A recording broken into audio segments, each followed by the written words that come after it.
They're sentencing Ella Walker to death.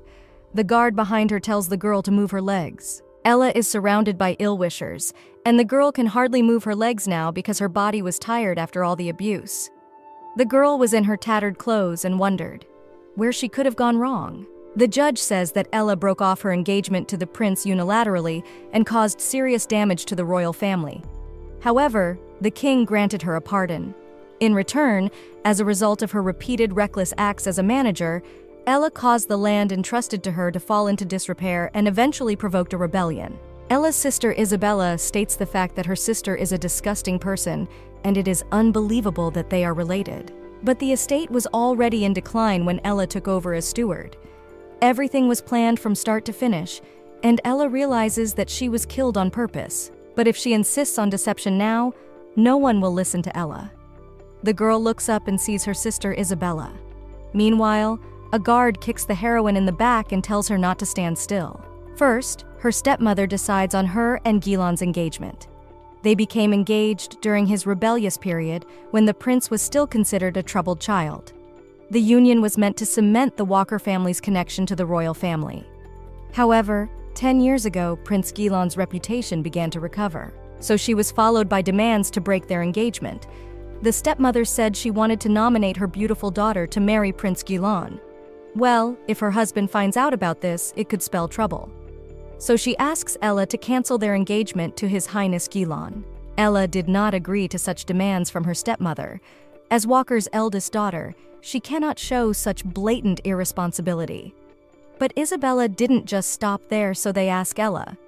If a girl is the eldest daughter, she can afford such a relationship from Isabella. The girl was radiant in her charm.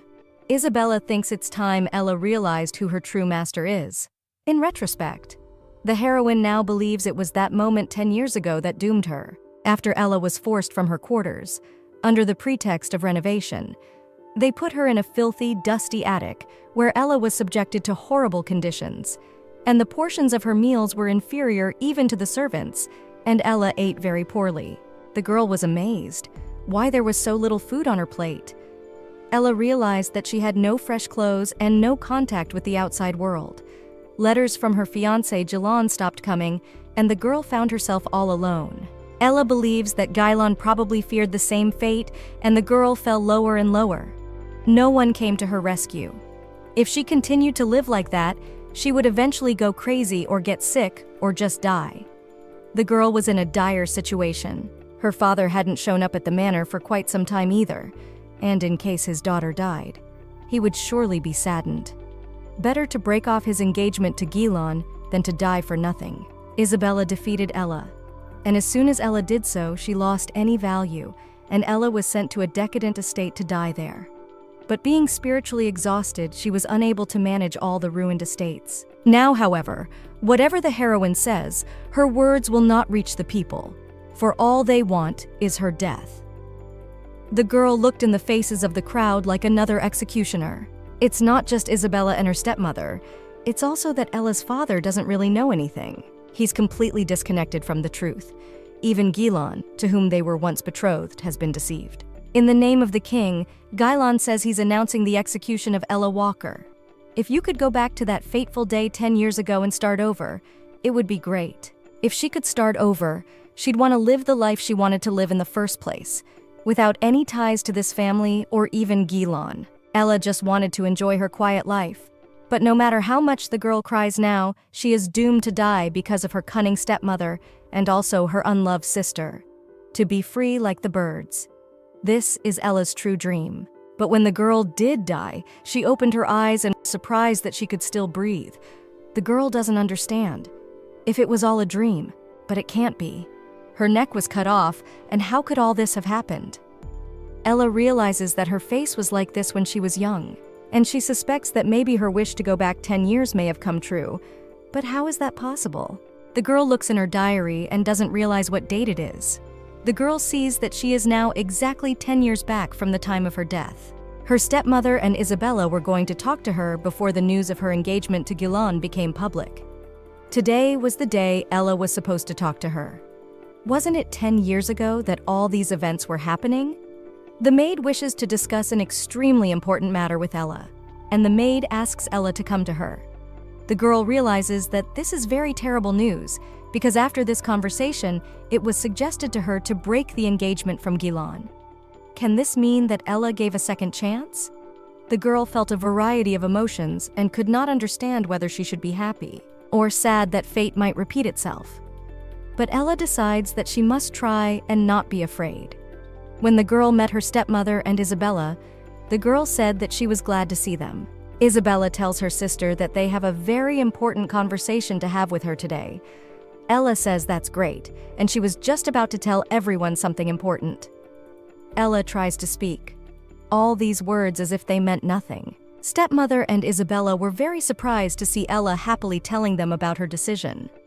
The position of the eldest daughter of the Walker family is no longer of any importance. She will live the life she wants to live, and she's willing to give up the role of bride to Isabella. Ella admits that she doesn't want to be Gilan's bride, and after that, stepmother and Isabella were very surprised because they didn't expect such a thing from Ella, and they on the contrary thought that the girl would obstruct. The stepmother is very interested in why suddenly Ella decided to change her decision, and Ella says that it is her intuition, and she feels that Isabella will be better to have the role of Gilan's bride. Ella's intuition also tells her that Isabella wants to get closer to the prince, and that her mother is trying to support this union. And now that she's already guessed it, she's come to realize that as the older sister, she should give way to the younger one. Ella makes it sound like she's giving a gift to her stepmother and her sister. The stepmother says that Isabella was very happy that Ella gave up her seat, and also Ella is very perceptive. However, such a selfish move as breaking off the engagement for no reason is hardly going to be received with understanding by the royal family. But isn't that exactly what they were going to accomplish? The heroine doesn't understand why the stepmother says so, because if Ella didn't agree, the stepmother would starve Ella to death. Well, then it can be said that the time of responsibility from this engagement has affected her spiritually. But would such a reason be enough to break off the engagement? Ella realizes that if such a thing could help her, she would say anything to give up the engagement. Of course, she recognizes that this may not be enough, and there is a high probability of some sort of punishment for breaking the engagement on their part. But Ella has one suggestion for that. How about sending Ella to a remote estate called Eastwood? Isabella asks excitedly. Is her sister not going to come home? And Ella says that Isabella says all the right things and Ella decides to leave home. The stepmother doesn't understand why Ella would do such a thing, since she had planned to do it as a punishment for Ella. The stepmother thinks that sending her to a backwoods neighborhood sounds like an appropriate punishment. Ella is sent with her coachman to a distant land to become the ruler there. Isabella was very glad to see Ella go. But Ella sat in the carriage and was very happy about the joke she had played on her stepmother. Her stepmother had a very strange look on her face. The girl is trying to contain her laughter. Looks like her taking the initiative didn't make her stepmother too happy. Coachman goes on to say that they are almost to the heart of Eastwood. The girl decides to look outside to see what is going on. Ella was shocked by what she saw, because in the center of Eastwood City there is a real ruin, and also people were poor, hungry, and also in the cold. A huge number of people were lying on the ground, and it was not clear whether they were alive or just sleeping. Even so, the situation here. It's not that complicated yet, as it was when the uprising broke out in her previous life. Ella realizes there's still a chance to reclaim this land. At some point, a man appears in front of the carriage, and the coachman yells at him not to jump out so suddenly, because he must have had enough of life, because the horses might crush the boy. The boy asks because there is a very rich uncle in the carriage, and it is possible to ask the boy to this man about food, because the boy would like to get at least some food, because soon he will die of hunger. Ella realizes that the situation is very scary. She feels sorry for the poor little boy. She pulls out the bread and says that this is all she has, so she asks the boy for some food. But coachman says that Mrs. Ella, you shouldn't do that. But the boy goes up to the girl and thanks her.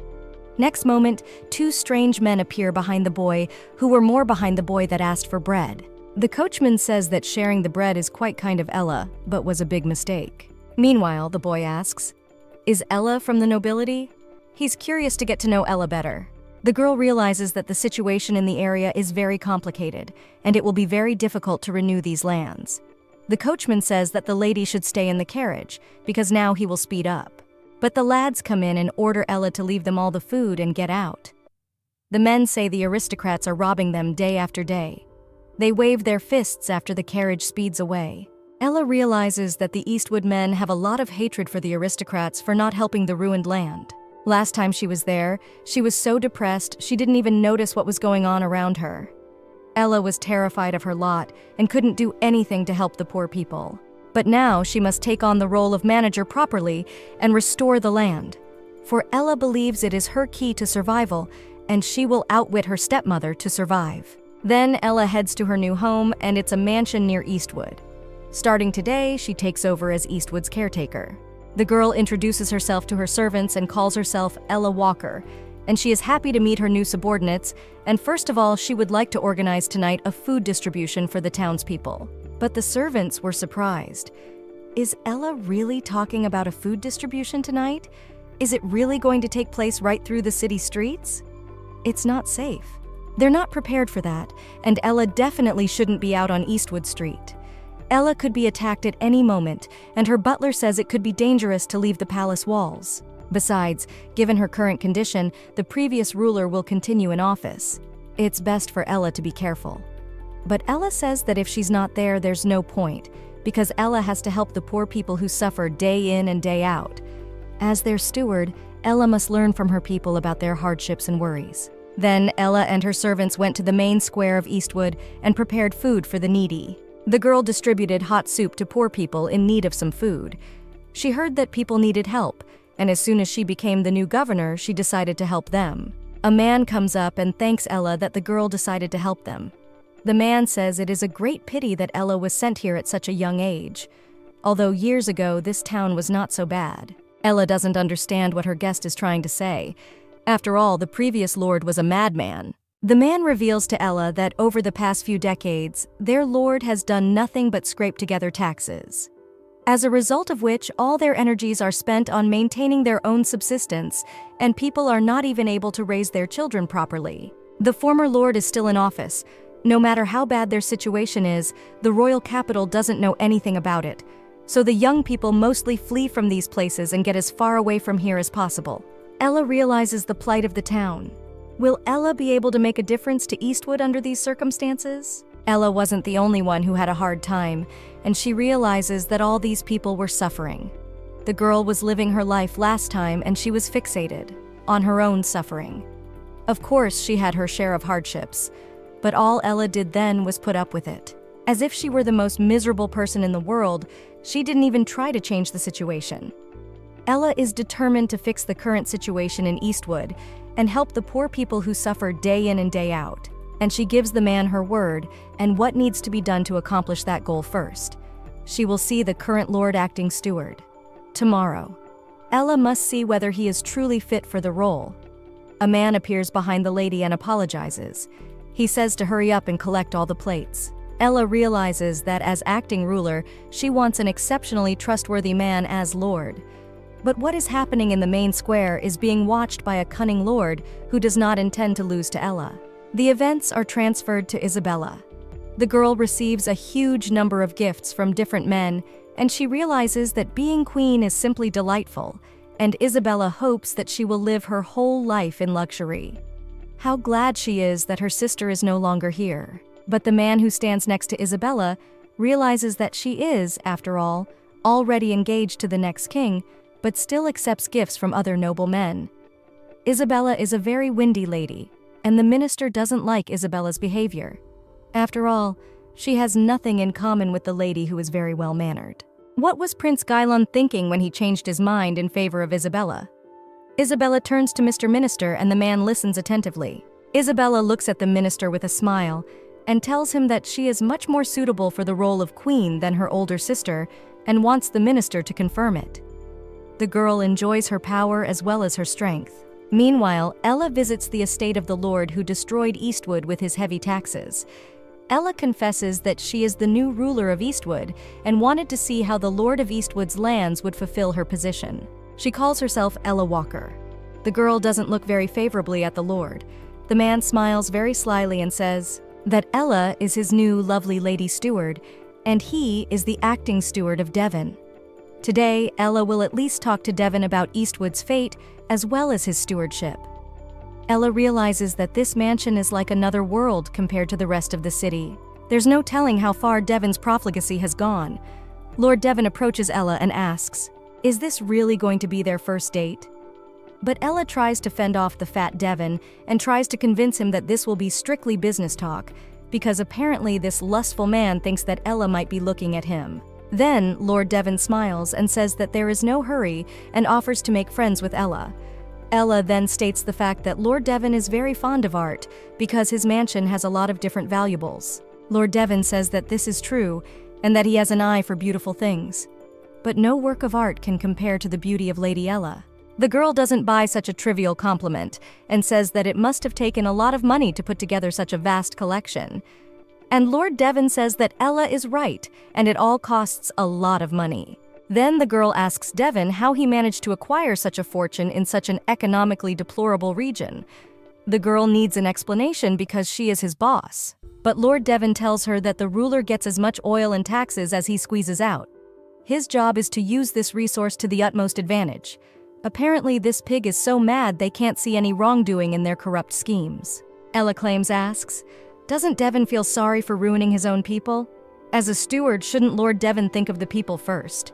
But Lord Devon clutches the maid standing next to him and says that the only thing Ella says is right is that the people should serve him. They have been forced to take on the burden of ruling such a distant land, and to do so without getting their due would be simply unfair. Besides, in this world, survival of the fittest, and Lord Devon believes this to be true. Ella also realizes that there is truth in Devon's words, because in this world it is truly survival of the fittest. Lord Devon says that Ella's angry face is just as beautiful as her smile. Lord Devon continues to try to hit on his boss. Lord Devon says that sooner or later Ella will realize his train of thought. The girl realizes that a man like Lord Devon will only continue to line his pockets. He's not going to change. If he continues to stay in power, it is bound to end in the same rebellion she saw last time. In that case, the responsibility will fall back on Ella, and the girl will be killed. She realizes that there's no way she'll descend to that level, and the heroine must end Devon's corruption to save her neck. But she certainly doesn't want to be killed by the cunning lord. After all, he now has a huge amount of resources, and the girl must stop the lord's revenge attempts at the root. Eastwood is also known as the Cemetery of Statesmen. It's where he sends those who have been demoted. And Ella was one of those promoted to the edge of the empire. But when it comes to idleness and incompetence, it's more often than not a complete dismissal. In other words, Eastwood is a collection of people kept away from the royal capital, for no particular reason.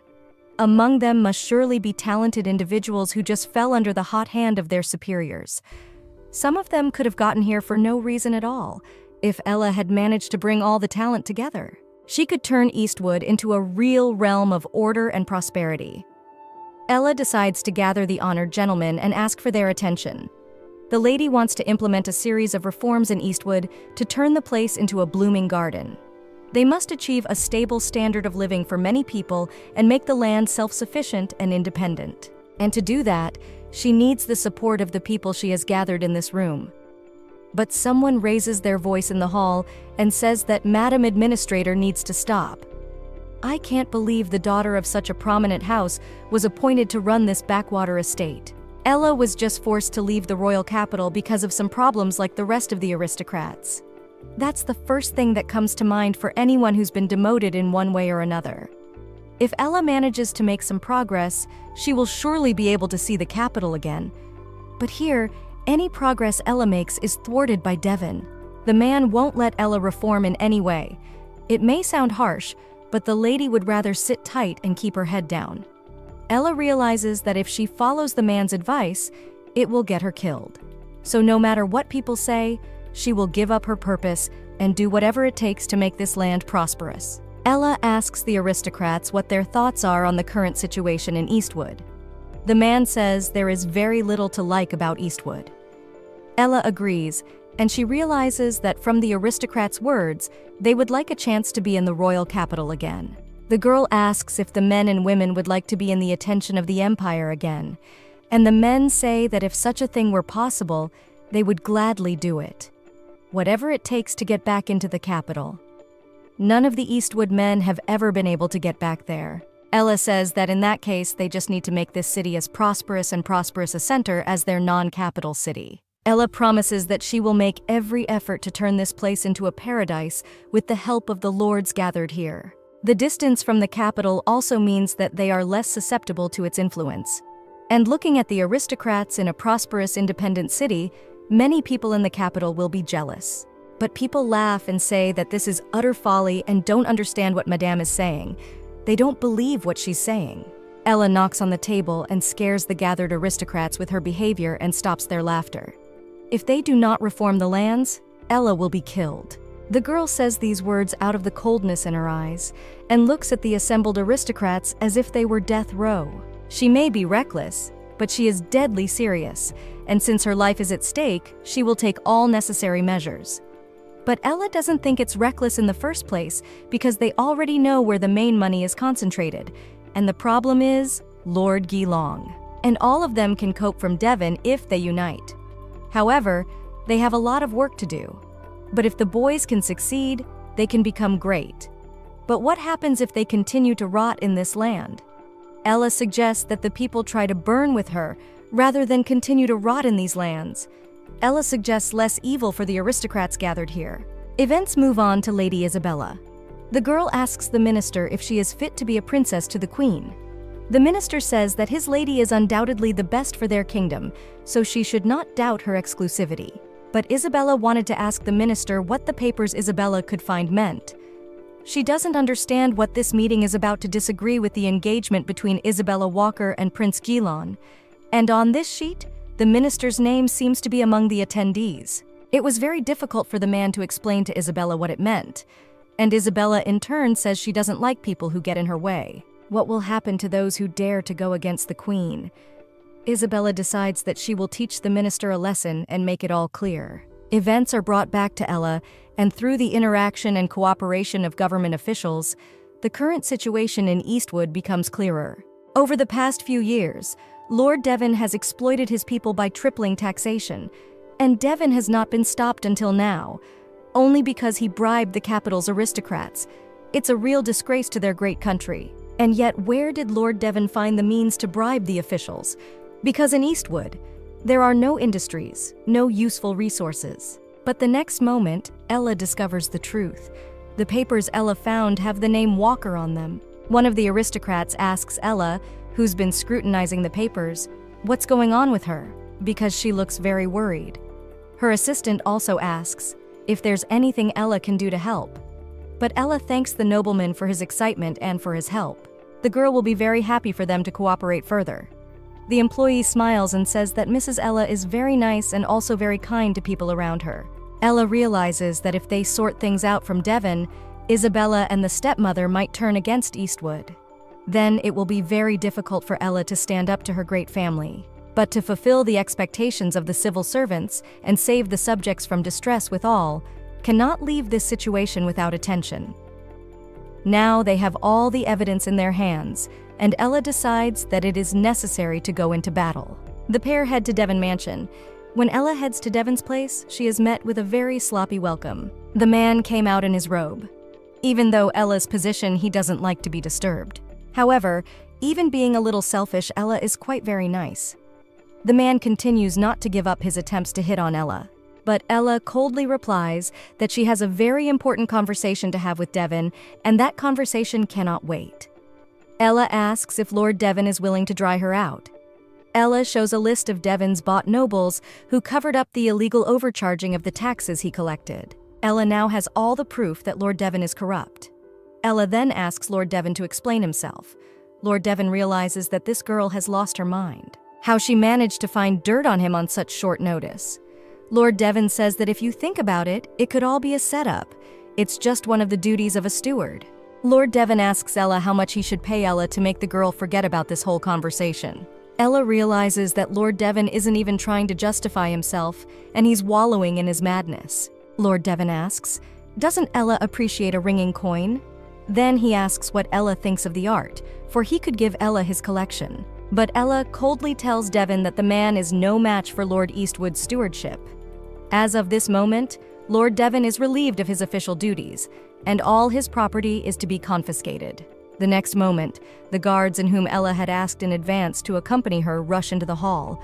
They knock all his importance out of Devon and also arrest him. The Lord asks what Ella can do, but Ella says that according to the law, the current governor has the right to dismiss a corrupt official and confiscate his corrupt assets. And she can order Devon's execution at will if she thinks his offense was too great to be in a simple dungeon. But Lord Devon cries out that the Walker family is also tied to him.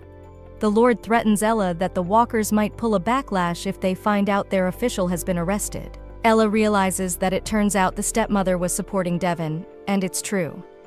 Ella tells Devon that it's unfortunate she's the eldest daughter of the Walker family. She just wants to finally say goodbye to the memories of the past. However, even though this is Ella's second life, she's still connected to the same family. After the Devon trial, the civil servant would like to give Lady Ella a progress report regarding reforms to taxation and reforming their own military units. So far, things have not gone as smoothly as hoped. However, the forecast is that they will be back on track in 3 years. Ella is amazed. After 3 years, they will be able to achieve good results.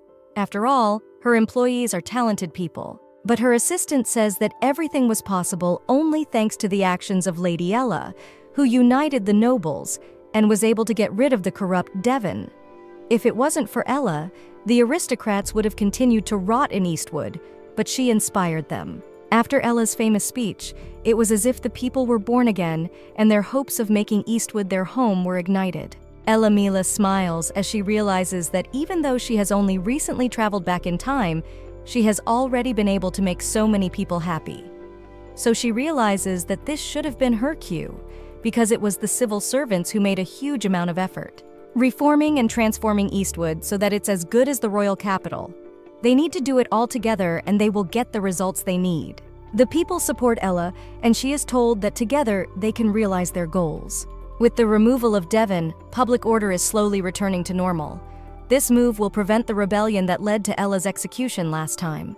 However, anxiety is still very much alive as Isabella remains a great danger with her stepmother to Ella. Her time in the Empire, Gilon was confronted with an important question. A woman asked what Gilon thought of his new bride. It turned out to be Gilon's grandmother. The man asks, "Is it his grandmother's that Isabella is referring to?" Gilon wonders if perhaps the grandmother wants to know his thoughts. The grandmother tells him that recently there was an execution of one of the ministers, and as Granny knew, Isabella had organized the brutal execution. But whether it was really worth executing a man in such a brutal way. Granny doesn't know the reasons why the minister was accused. The woman wonders whether Gilon really agrees to have Isabella as his bride. Gilon says that his father has long wished to strengthen the bond with the very important Walker family, and as a prince, he can only fulfill his duty. The executed minister was the head of a faction opposed to the family's growing influence, and Isabella executed the ministers as an example. The terrified aristocrats are desperate to gain favor with the Walker family, to save their lives. The grandmother is more interested in asking her grandson's opinion. After all, he wasn't so submissive before, and what happened to Gilon? Does Gilon not have any thoughts about a new bride? But Gilon says that as crown prince, he has to think first of all about the government of the state and the royal family, and his personal feelings will only be a hindrance to achieve the goals of the state. Grandmother cannot say that the present Gil is well suited for the role of the future king because he is tightly bound only by his obligations and otherwise devoid of his own will. The grandmother looks at her grandson very strangely and does not understand what is happening. She wonders if there is a man somewhere who can open the heart of this child. It's been 3 years since Devon was displaced. The Eastwood Center had become a very prosperous place where people were enjoying their lives. Ella decided to visit with her assistant, and she was surprised at how things had changed. The boy who met the lady manager was very happy to see Ella. Ella was also happy to see the boy's happy and satisfied face. After all, going out on the town really does help to unwind. She couldn't have dreamed what it would be like, walking the streets of the city by herself like this. Despite the vast improvement from 3 years ago, the safety of the city streets is still an issue. Ella suggests that they don't talk about the general headache right now. Ella also asks her friend not to worry, because after all, she's not so fidgety after all. Even if you don't take into account Ella's position, she has a very noticeable face and stands out in the crowd. The girl pulls her hood more tightly over her head. When such a lady walks alone, and there certainly attracts attention. If Ella were even in the middle of the royal capital, the effect would be the same. Ella is very famous in these parts. Ella realizes that she no longer has any ties to the royal capital and no longer wants to be there. After all, she has turned her prison into a Garden of Eden since she has already decided to devote herself to Eastwood. When Ella returns to the mansion, she is greeted by a maid. Ella thanks her and asks if there has been any incident during her absence. Next, the maids tell Ella that a letter has arrived for her. Ella accepts the sheet and realizes that it is from the royal capital. Ella realizes that if it is a letter from the capital, then perhaps it has something to do with her stepmother and Isabella. The girl asks who could have sent the letter. The maid says that most likely it was someone from the royal family. Someone from the royal family wrote to Ella, and she doesn't understand why it happened. Ella is not related to them in any way. It was also said that they want to see Ella as soon as possible. The lady was obviously not happy to hear such a message. Ella thanks the maid and asks to see the envelope immediately. It's a notice of a celebration in honor of the kingdom's 150th anniversary. The event is organized by the former Queen Elizabeth, and all the key nobles have been invited. Since it's a reception in the royal capital, that means Isabella will definitely be attending the event. And if Isabella knew Ella was invited, she'd probably try to interfere. Aside from justifying sending her to the backwoods Walker family, no doubt Isabella had resorted to some additional measures, such as spreading some nasty rumors. So now she may have more than just Isabella on her enemies list, and Ella may hate a lot of aristocrats. There's really no point in her attending the event at all. But when it comes to an invitation from Her Majesty Elizabeth, Ella can't just ignore it. Besides, she sent an envelope to such a remote region. Yes, and it looks like the event promises to be quite high profile. Despite Ella's expulsion, she's still a member of the Walker family. If she refuses to participate, Ella could be accused of dishonoring her clan, which could result in her even in the middle of nowhere. So if Ella wants to protect the Eastwoods, she has no choice but to agree to the event. Ella's worried because the sword of Damocles is hanging over her neck again. But it's okay. After all, it's just for one day, and she has to get through it somehow. Ella will keep a low profile and won't raise any excitement. Meanwhile, Isabella discusses with her stepmother that 3 years have passed since their engagement to the prince. It's been that long since all the disturbances have been removed. The daughter is surprised that too much time has passed, and it is strange how the girl did not notice it. Isabella is also excited that at the upcoming gala, she will finally be officially announced as Prince Guilon's bride. But Isabella sees that her mother is very sad and can't understand why she doesn't feel joy. Stepmother admits that it looks like Ella will also be invited to the event, and she will attend this ball together with Isabella. The girl was not very happy about this news, and she does not want to see her sister at such events, and she does not understand why this could happen.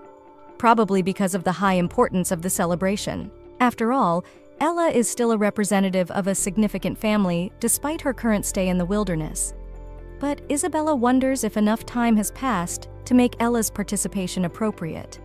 She thinks that rural life has already turned Ella into a quiet man. Stepmother says it will be obvious to everyone when Ella arrives in the royal capital and they can take it easy.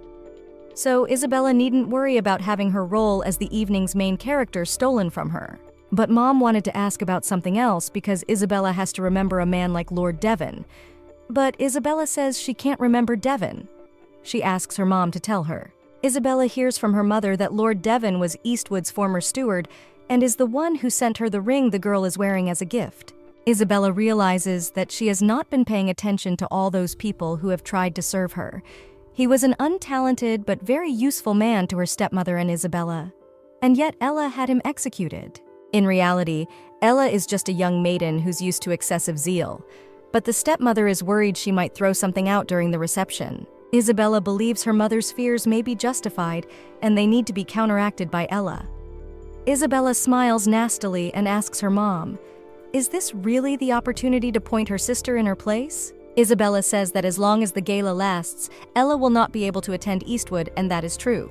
If something happens at Eastwood during her absence, Isabella believes it could get her in big trouble. Isabella nastily plans a plan to hurt Ella. When the day of the reception came, all the men in the room were struck by Mrs. Isabella's radiance. Today's outfit suited Isabella very well. The girl received compliments from the men, and on her hand were seen huge rings, and also in her ears were earrings with large precious stones. Isabella simply adored everything bright. The aristocrats said that Isabella was undoubtedly the most beautiful girl of this country, and she was very noble. The girls were pleased and realized that this route was definitely the best. And the men, as always, are boasting and running after Isabella. Now men are just eager to win Isabella's favor. Next, a loyal servant approaches Isabella and asks about that matter. After all, it will most likely be made public at this ball. Isabella smiles nastily and says that the servant is correct and they will do just that. That's exactly what he says. The servant says that today is finally the day. Isabella has been longing for this for 3 years. An evening celebrating 150 years of the kingdom is a more fitting scene to introduce the new queen. Isabella is the protagonist of the evening, and no one can take away her brilliance. But the next moment, one of the men in the audience asks where this mysterious lady has come from, for he does not recall having seen her before. Having seen such a charming lady at least once, it is impossible to forget her. The aristocrats wondered. Is it possible that Ella is from far away, and this is a distant region from the capital? Ella could not find a place among men. She was very uncomfortable. The girl confesses that she is from Eastwood and her home is there. The men were a little taken aback by her answer. Is Eastwood really home to such a beautiful lady? For they say that this backwoods town has been normalized in only 3 years. Could it be the mysterious Lady Ella acting as Eastwood's steward? Ella confirms the men's speculation and says it's true. Around Ella gathers a huge number of aristocrats and say that it is amazing, and could not have thought that the very determined Lady Novator, about which there are so many rumors in fact, turns out to be such a graceful and lovely person. Besides, Ella is the eldest daughter of the famous Walker House and Lady Isabella's older sister. Ella confirms the men's words and says that it is so. The heroine does not understand why people look at her so intently and why she received so much attention. Ella just wanted to be a modest mouse amidst all the ball, and she doesn't understand why she has gathered so much attention. Meanwhile, Isabella sees some pandemonium and can't understand what could have caused such a strong reaction of people. She wonders who is the cause of so much excitement among the guests of the event. Isabella realizes that she doesn't like it when the attention of the main character is taken away by someone. Isabella is the heroine of tonight's event, and she won't let anyone take away her honor. Ella apologizes to the honored guests and says she's not feeling well, and she needs to step away for a while. She suggests that they can discuss Eastwood's reforms another time. But at some point, Isabella arrives and disperses the crowd while asking what all the fuss is about.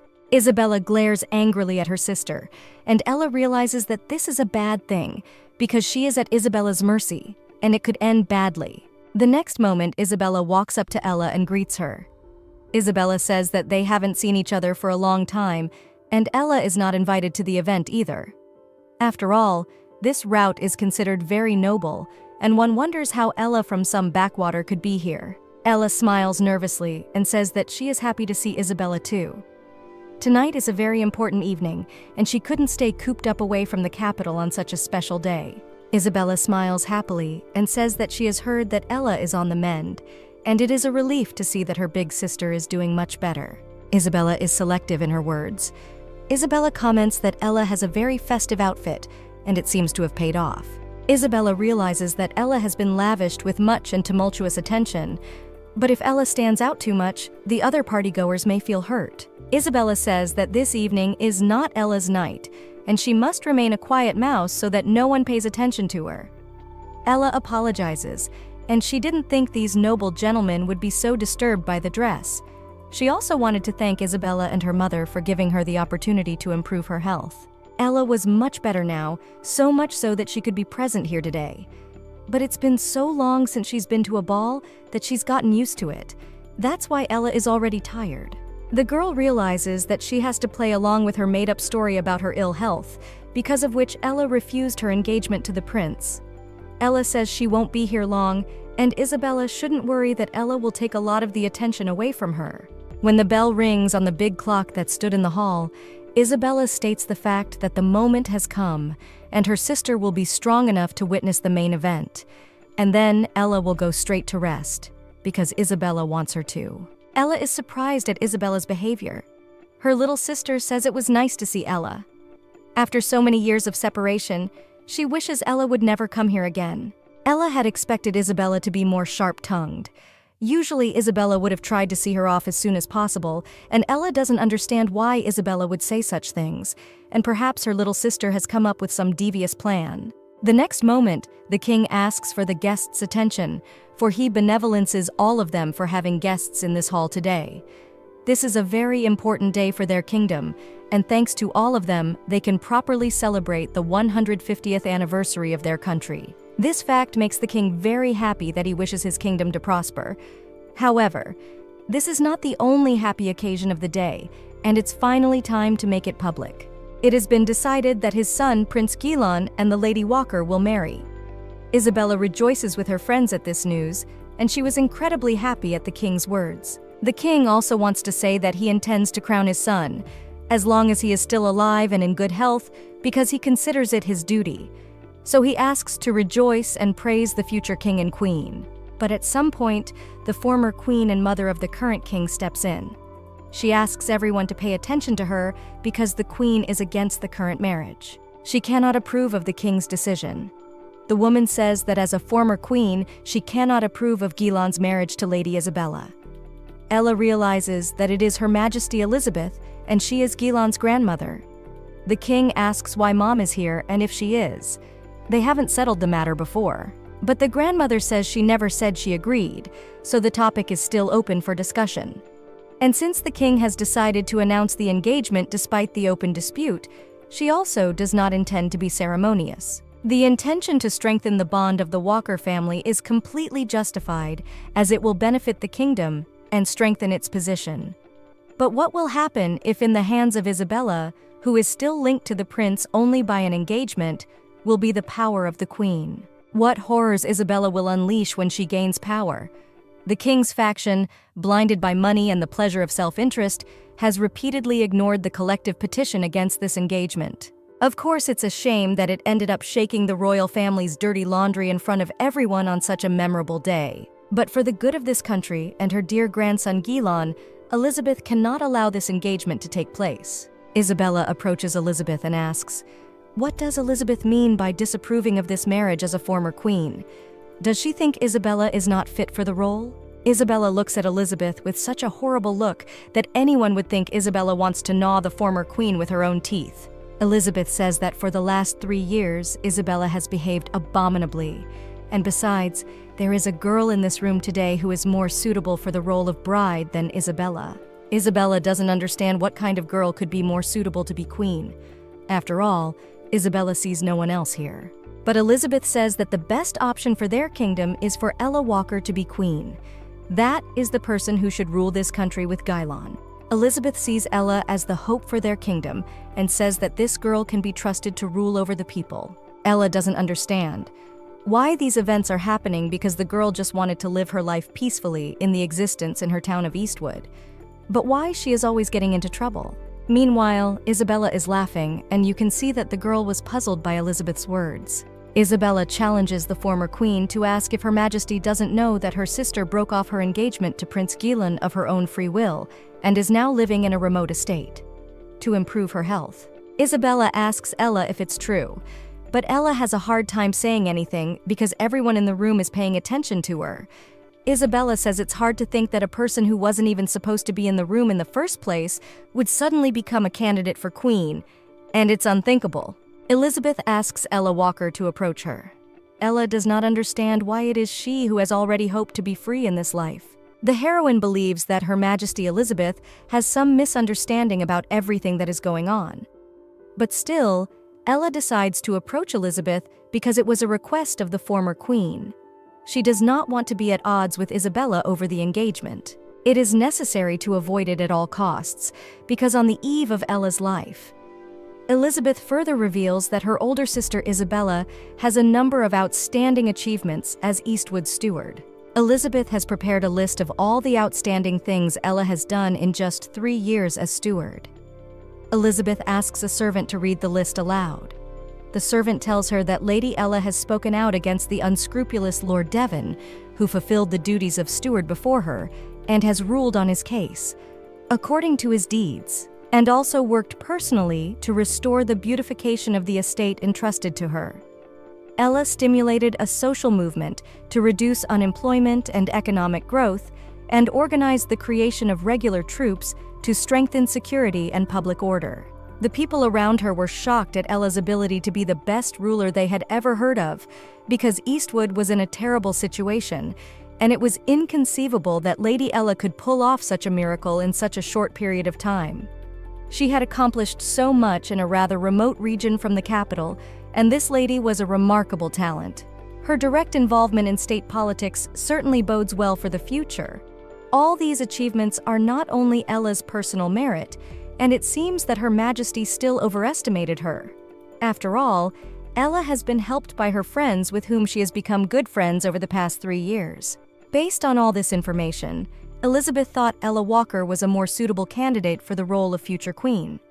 Comparison with Isabella Elizabeth does not know a single positive fact that Isabella could share. She covered herself with her position as the prince's bride and simply played cruel games and nothing more. Isabella is not discouraged, and says with a sly smile that she doesn't quite understand the essence of the statement Her Majesty has just made. After all, Isabella was born to stand above the people, so isn't it only right for her to be their ruler? And isn't what her sister does in the middle of nowhere important to the kingdom? Isabella turns to Gilon, and he says that he too was destined for the role of ruler of the kingdom from birth, and should share Isabella's thoughts. But Gilon says he doesn't care either way, and until he marries someone of Gilon's choosing, he is still a prince, not a king. Isabella looks at her fiancé with displeasure, and realizes she can't expect him to support her. Isabella asks the dear queen to discuss the matter later and exclusively among the interested parties, and Isabella does not think it is worth embarrassing the honored guests with all the discussions. The king agrees with Isabella's words and says they can do so. The queen asks her son. Probably he will no longer dismiss this important conversation. The king had to agree with the queen. Next, Elizabeth apologizes to Ella Walker for her intemperance, but she had no other choice, except to do it here and now, and Elizabeth will not tolerate Isabella becoming queen. Ella says she understands Her Majesty's decision and cannot disagree. She was already thinking that the second execution had passed her by, and if nothing is done, Isabella will undoubtedly take revenge on Ella again. Ella realizes that she still has a lot to do as ruler, so she has no desire to get involved in a battle for the royal title. Isabella then approaches Ella and says to at least talk to her a little bit about Elizabeth's claim. Isabella wants to make sure Ella hasn't gotten any worse, and her little sister will pray that Ella feels well. Then the events move to Eastwood, and the boys discuss that Lady Isabella is very mad because she has promised to pay them a huge amount of money if they attack that town. Anyway, it's their noblemen's power games, and it doesn't concern the ordinary working men who are just doing their part. The men realize that they should just do their job and not pay attention. Next, the guard on the tower sees that there is a strange smoke in Eastwood, and the alarm must be called. Robbers attacked Eastwood and killed the townspeople. They demanded that people give up all their money and food, and the bandits will take away everything they have. Next moment, one of the fleeing girls falls down and the dirty hands of the bandits reach for her. The girl cries and asks for help. The events once again move to the capital. Mama asks Isabella if it wouldn't be better to swat Ella right on the same spot in the ballroom. But Isabella laughs and says that it wasn't necessary, and her sister obviously won't have the opportunity to attend the negotiations. Stepmother asks, "Does this have something to do with that horrifying affair as well?" Isabella has prepared. The daughter says it might as well be, because a little charity event in Eastwood will go a long way to helping everyone. Isabella has donated some money for the drunken and destitute and through her solicitor. However, it seems her servant misunderstood something and said something unnecessary for these poor people. After all, apparently her servant said he wanted to destroy Eastwood. Isabella asks her mother, for there are still no decent guards in this wilderness, so even a few bandits can do a lot of damage, if they're good enough to go on a rampage. At this rate, Governor Ella won't have time to negotiate. Mama smiles slyly and says that Ella's suitability as stewardess will be in question when Eastwood is destroyed, as will the former queen's confidence in Ella's candidacy for Isabella's seat. The queen and her reputation will suffer. Isabella laughs happily and was very happy about what happened. But when the day of assembly began, Isabella and her stepmother were surprised to see her sister here. Ella doesn't understand why Isabella is surprised because she was summoned by the queen herself. Ella laughs at Isabella, and apparently they are surprised by Ella's presence. A few days earlier, Ella had thought that she would eventually have to stay in the capital until the appointed day of the meeting. She had hoped that if she kept quiet, the event would go off quietly. But as a result, Ella had caused Isabella's radiant pedestal to be smeared with mud. And now, Isabella is sure to hold a grudge against Ella. Someone like Ella is definitely not fit to be queen, and one wonders what guided Her Majesty Elizabeth in considering Ella. But there is a knock on Ella's bedroom door, and Ella asks to come in. A maid comes into her room and says they have received an urgent message from Eastwood. Ella gets the letter and asks what's wrong. After all, if the message is urgent, then it's a very important matter. And when Ella read about the attack on Eastwood, she was very surprised. The maid asks what happened, and Ella tells her that it looks like Eastwood was robbed. However, thanks to their troops, the damage was not so great. Still, there were a few casualties. Ella wants to get back to Eastwood as soon as possible and get to the bottom of it all. But according to the criminals who were caught, they were hired by someone to carry out the attack. And if the perps aren't lying, there's a good chance that Ella knows the identity of the person who hired them. It's her younger and more devious sister who wanted to take Ella back to Eastwood to keep her out of the way. Private troops were hired by them in order to gain more independence from the kingdom, but Ella didn't realize that troops could be useful in such a situation. Ella wants to give the troops her answer as quickly as possible, and could a servant girl bring her a writing utensil for her mistress to quickly write a reply? The maid leaves, and Ella realizes that she has in fact been saved by a talented official and frequent military corps. She can only return to Eastwood once she's certain that Isabella is behind the attack, and Ella can tolerate anything. But she will never forgive Isabella for the death of her subjects because of an attack by bribed brigands. Ella sees the expression on Isabella's face and realizes that no words are needed because Isabella's hand is probably behind the attack on Eastwood. Ella is determined to prevent such incidents from happening, for she does not intend to lose any more of her subjects. Isabella says, a little frightened, that she heard someone attacking Eastwood. And since Ella is here in the capital, doesn't she care about the damage to her land? Isabella tries to humiliate Ella with her words. Ella was very angry at Isabella's words, and her hands began to shake with restrained anger and rage. But Ella held back and flatteringly replies that Isabella has a very sensitive ear, and yet their private military corps has minimized the damage. But truth be told, Ella would like to return to Eastwood as soon as possible, but she dares not shirk from meeting the royal family for such a cause. For as the ruler has done, Ella realizes the full extent of her responsibility. Ella responded beautifully to Isabella's indignation and put her little sister in her place. At one point, the courtier says that the royal family will be arriving soon, and Isabella sits down with Ella. The conversation that Elizabeth has wanted for so long begins. The king says they can begin the meeting to celebrate his Guillain's engagement. Then the grandmother takes the floor and says that making Isabella queen and strengthening the ties of the Walker family will be of great benefit to the country. And if it is only about that, Ella is also a candidate for queen, and also comes from the Walker family, and this is a chance for Ella to take power, which has proven itself in the Eastwood's place of stewardship. The king tells his mother that the woman knows the situation perfectly well. Ella Walker was once engaged to Guillain. She broke off the engagement due to allegedly failing health and now manages a remote estate. Ella is now officially in exile. This information practically equates to Ella's removal from further affairs in the central part of the kingdom. And now her engagement to Guillain is no longer of equal benefit to the royal family. But the queen apologizes if her position seems vague, in which case she asks that her views on the matter be dried up again. And for the moment, she is against strengthening ties from the Walker family due to Isabella's personal qualities. Elizabeth then looks at her stepmother, who along with Isabella look very puzzled by the queen's words. Elizabeth apologizes if it sounded offensive to the stepmother and Isabella, but in saying this, Elizabeth did not intend to disrespect the lady. On the other hand, she fears that the royal family may become puppets in the hands of the Walker family. And history has known many countries whose rulers have completely lost their authority, leading to the collapse of their states, and the queen cannot allow this history to repeat itself in their great kingdom. However, ties with influential noble families can bring the royal family prosperity as well. So Elizabeth is going to offer the ultimate compromise in return, says his mother, and the woman says that if the rapprochement directly Ella Walker herself to translate into a favorable position with ties to her family. The king says that if such a thing were actually possible, it would be worth considering.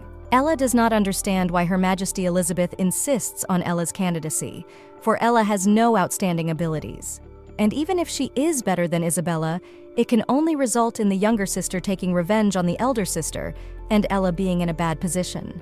Elizabeth plans to change Ella Walker's potential. Elizabeth wants to propose a contest between Ella and Isabella. They will both be bride candidates and can prove their strength. They can make the queen the one who will do the most good for the country. Elizabeth proposes a real duel to see the result, and then decide which of the girls is best suited to be Gilon's bride. Isabella Walker, who has the support and influence of her family, and Ella Walker, who will have to do without any outside help. If Ella Walker seems to be up to the task, she may become a great ruler as the former kingdom herself. If only Ella has the wisdom to deal with the serious ills plaguing this country. Her stepmother tells the dear queen that as a representative of the Walker family, she cannot agree to such unheard-of nonsense. Isabella stands in solidarity with her mother.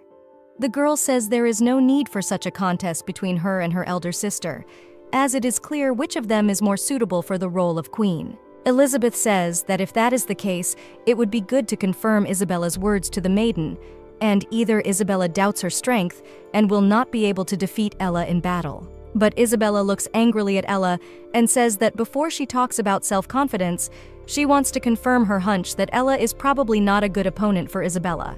At one point, Ella looks sadly at Elizabeth and says that she doesn't think she's fit to be queen either and is truly sorry about Her Majesty's proposal. But could she pretend as if the conversation never happened?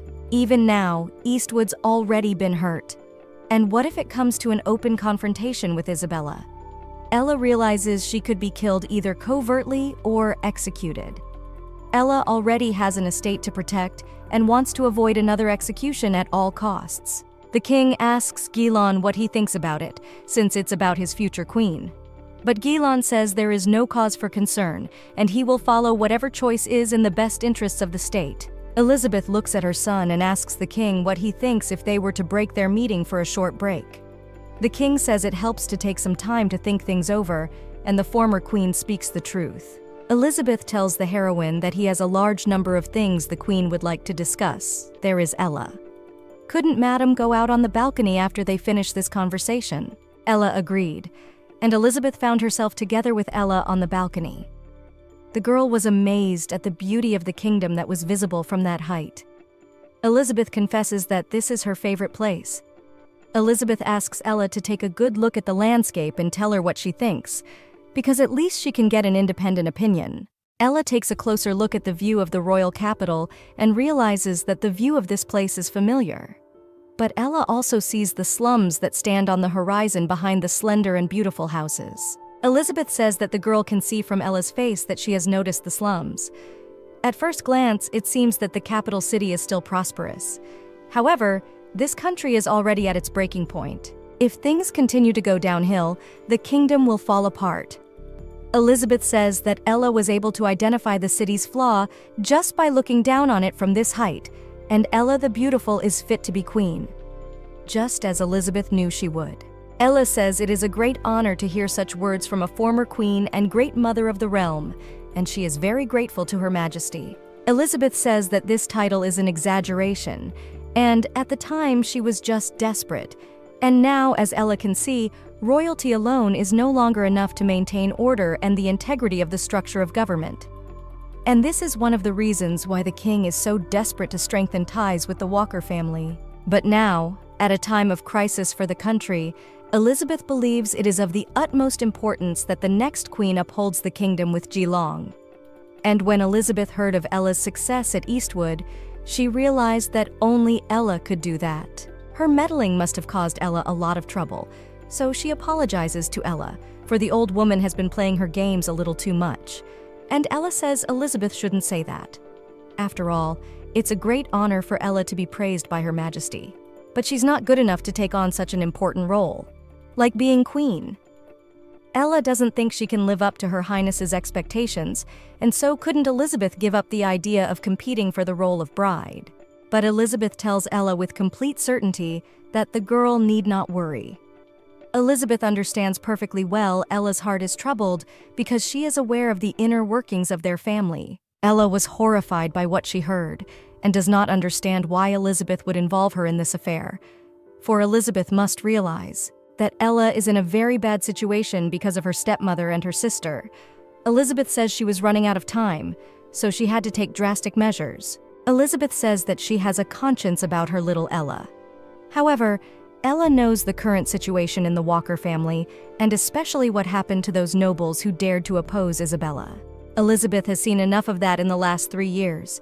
Even without all the information, it's not hard to guess that Ella's banishment wasn't justified. Ella begins to cry and says that Elizabeth is well aware that depending on the outcome of this contest, Ella could be killed. Elizabeth says that in this country. More specifically, for the good of the future of this world, and that's what she's thinking when she tries to risk Ella's life for the good of the people. Well, Elizabeth thinks that's not the answer Ella expects her to give. Ella says that she knows Elizabeth as a skilled negotiator, and that she's been called the Great Mother of the Realm, because Elizabeth once managed to improve relations with a country on the brink of war, their kingdom. Elizabeth smiles and says that it is a very old story, and she would not like to remember it now. Ella says that nevertheless, she asks to be allowed to make her stand this time. After all, Ella's life is no longer hers alone. She has an estate that Ella must protect, so she can't die and let people be without their mistress. Elizabeth realizes that Ella has a keen sense of responsibility and strong stamina, and Elizabeth sees that she was not wrong in her decision. She understands Ella's words and says that she has a very good case to offer. Elizabeth says that if Ella will cooperate with her, she will support Eastwood financially and help him survive the competition. Elizabeth believes that this is exactly what Ella needs most. Ella realizes that this is undeniable, and securing stable funding is a significant problem for Eastwood at the moment. If the reform process continues in the same vein, then within the next few years, the security issue will be fully resolved and other sectors can be addressed. But they can manage without the Queen's support. The only thing Ella asks for is peace and quiet and a chance to forget about the Walker family, or asks for that. Does Ella still think that peaceful time will ever come for her? Once Isabella and Gilan are officially betrothed and she's queen, her sister's likely to be even more unruly than she is now. And if Ella bends now, you'll set off a chain of chaos that will ensnare Eastwood. And will Ella be able to protect Eastwood from Isabella with the powers she has now? Maybe only in the future, in a few years, but in the meantime, Isabella will have more power and money and time to play for her sister's favor. Ella's present losses are due to bandit robberies. That is why Elizabeth offered to invest in Eastwood in return for their cooperation. But Ella asks not to hurry, because she has not yet given her consent, and she does not know the true feelings of His Highness Gilan on her candidacy for bride. But Elizabeth wonders if she hasn't already told him that Ella is the only one worthy of being his bride. It's not just Ella's skills, and Elizabeth believes that only Ella can free this child from her chains. The heroine doesn't understand what Elizabeth is talking about, or what chains are holding Gilan back. At one point, Gilan breaks into the conversation and asks his grandmother to refrain from further speculation. Ella was a little intimidated by us. Elizabeth tries to change the subject and asks her grandson, has he decided to admire the scenery too? But Gilan says that his father asked him to bring his grandmother along with Ella. Gilan had originally planned to have a servant do the job. But when he heard them talking about him, he decided to come out here himself to stop talking. And Elizabeth asked her grandson what she said that bothered the boy. Gilan says his grandmother knows very well that what the royals say goes around the country pretty fast. That's why they shouldn't be too open with the people, especially the aristocracy. Then Gilan looks at Ella standing next to him, and the girl is a little embarrassed by Gilan's gaze. Elizabeth says that Gilan is as adamant as ever and asks, What if by showing certain problems it is possible to remove the very cause of the weakness? But Gilan says that they are here to discuss a specific topic, so this is not the time or place for anything else. Gilan turns to Ella Walker, and as a prince he declares to Ella that what she has just heard is of no consequence. Ella agrees with Gilan and says that she understood him perfectly. Ella doesn't think she's heard anything important, but it's all very strange. Gilan ponders that a typical aristocrat would probably take advantage of what he said and make some outrageous demands. Not a chance. What kind of man would be sympathetic to such a thing? What on earth is this woman up to? Ella sees Gilan's mind sinking and asks if His Majesty is all right. But Gilan says everything is fine and there is nothing wrong. Gilan says they should discuss Ella's silence fee and asks how much the girl wants.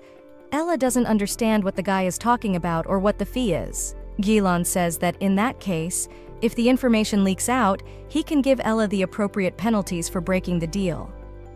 Ella is a little confused and asks Gilan, "Is she really unreliable?" Gilan goes on to say that it goes without saying, because an aristocrat can never be trusted, and that's under a rat. Aristocrats are always trying to take more for themselves and gain more money as well as power. Ella tells Gilan not to worry. The girl smiles and says that the information she has just received is of no value to Ella, so there is no need for any compensation. And of course she does not intend to tell anyone about it. But Gilan officially turns to Ella Walker and says that it doesn't matter if Ella found something of value in the information and he wants assurances from Ella. Ella doesn't understand why Gilan is being so harsh with her. But out loud, Ella says the opposite, and since Gilan insists, as steward of Eastwood, she would like to ask for help with provisions and supplies. But Gilan says it's not a matter of personal gain. Gilan doesn't realize what investing in this backwater property would do for Ella. But Ella is a little embarrassed and happily tells Gilan that Eastwood is an extremely important asset to her. The welfare of her subjects is Ella's welfare, and she needs nothing more. At this point, Elizabeth begins to smile and realizes that Ella has picked the right key to Gilan's heart. The prince is a little surprised at Ella's words and says that he can agree with Lady Walker, and then he will provide the necessary funds and a sum of money to support Eastwood. Gilan says that this sum can either be put in Ella's pocket or used for the good of her people, and she can decide for herself. Ella bows to Gilan and says she is most grateful to the prince. Dali Gilan says he would like to return to the hall with the girl's permission. Gilan also tells his grandmother not to stay out in the wind too long because it is not healthy and it is better to be safe. Elizabeth thanks Gilan for his concern and promises her grandson that he will be back soon. Elizabeth then apologizes to Ella for disturbing her. Ella apologizes and says it was her fault, but Elizabeth says that she does not think their collaboration with His Highness Gilan will be fruitful. But nevertheless, her decision is unchanged. If anyone deserves to be Gilan's bride, it's Ella. But Ella asks if the conversations they've just had wasn't revealing enough, and it doesn't seem that their fundamental values are the same as Gilan's. Besides, if Ella enters the competition for the role of bride and loses to Isabella, wouldn't that put Elizabeth at risk? Elizabeth says something about how much Ella cares for Eastwood is commensurate with how much Elizabeth loves this country, and so she will do everything she can to set the country on the right course and give people hope for a happy life. And that is why Elizabeth thought it best to bet on Ella, because they are so much alike. Elizabeth goes on to say that perhaps Ella is getting cold in this cold and can go back inside. And what she said earlier, don't be so quick to jump to conclusions. It's important to come to a decision that Ella will be on her own. But the meeting is about to resume, and for that she has no time to spare. Elizabeth will buy enough time just for Ella, and after all, Elizabeth could not play court games that would have died a long time ago. As Ella headed off in her carriage, she reflected that Her Majesty had given her the opportunity to reflect. As the people gathered in the hall for further discussion, Elizabeth said it would be wise to set another day to finalize the details of the competition for the role of bride.